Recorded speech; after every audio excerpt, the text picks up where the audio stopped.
আরিফা। আরিফা। তোমার বাবার নাম কি? আলম। আলম। তোমার আম্মুর নাম কি? কৃষ। নুমা। তোমার বাড়ি কোথায়? জেসো। দেশে? আচ্ছা। তুমি গাড়ি আছে আমার। গাড়ি আছে? তুমি সকালে কি দিয়ে খাই আসছো? মাছ। মাছ দিয়ে? আচ্ছা, তুমি একটা কবিতা বলো। কবিতা? আচ্ছা, একটা ছড়া বলো। ছড়া? আচ্ছা, একটা গল্প বলো। গল্প হলো? তাই? একটা গান বলো। গান বলো? আচ্ছা, তুমি ঢাকা থেকে কিভাবে আসছো? তাকে কি হচ্ছে?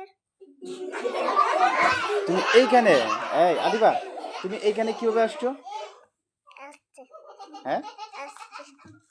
হাইটে হাইটে আসছো? তোমার এখানে আসতে ভালো লাগে? পড়াশোনা করতে ভালো লাগে?